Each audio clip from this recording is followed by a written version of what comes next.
Cleveland has as much of an organized crime, as dramatic of an organized crime history as Chicago or New York. And of course, these guys are all birds of a feather. You know, organized crime associates, Hells Angels, these are guys that are into drugs, their reputation for violence, they're into making money. Cleveland, as a Hells Angel charter, had a reputation of, you don't want to with these guys. There was a lot of serious things going on back there. There was a lot of police corruption. They were corrupting the court system.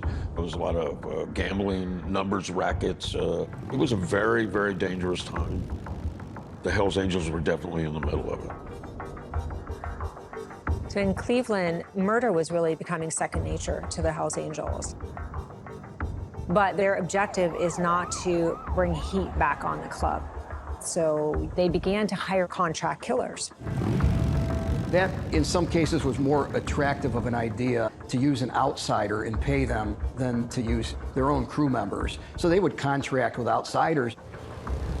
They're going to recruit meth addicts who are desperate and, you know, sociopaths who are so used to killing it doesn't mean anything to them. This is who they're willing to get to do their dirty work. It's a really easy way for the Hells Angels to stay under the radar, to hide their criminal exploits, because nobody really traces it back to them. Hells Angels were farming out contracts in the late 70s. Contract killing can become very, very sophisticated. When you're talking about an open contract, there's no hierarchy associated with that. The open contract can be picked up essentially by anybody. They're essentially saying, regardless of how it's done, get it done, and it doesn't matter who picks it up. Of course, the individual that picks up an open contract wants to be paid through an associate, usually, so far down the line that it can never be traced back to the nucleus of the organization. There have been rumors for years that East Coast Hells Angels, other club members have contracted out work for various hits. True or not, I don't know, but it certainly was a rumor that circulated in the 70s and the 80s. Thank you. Okay. Thanks.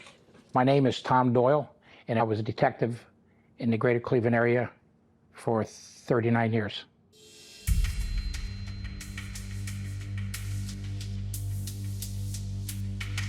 It's a complex and unique relationship Donnie and I have had over the years. He's written me, and we've been in communication an awful lot.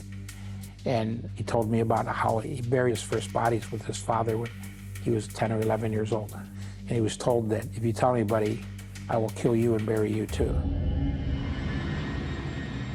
Where they buried the body, he had to take a bus to school, and he went by that spot. He could see it in the distance, and every day was a reminder that he wanted to say something, but he couldn't because he would be buried there too. When his father gets angry, his father physically abuses him. Donnie talks about being knocked out by his father when he's like 12 years old and having his face crushed into the gravel on a driveway. Donnie talks about how much he hated his father for that, and he talks on an occasion where he tried to shoot his father and it got misfired because of the abuse. Between the ages of 10 and 12, Donnie talks about a bar his father would frequent, and he hated going there because his father would take money from men, and he would have to go into the men's room and orally copulate them. He didn't want to do it, but if he didn't, his father would beat him. So in Donnie's mind, he's all mixed up with love and hate, respect and fear. It was obvious that he was controlled by his father. Donnie started telling about a murder that he and his father had done in Lake County, Indiana, and it was arranged through the Hells Angels.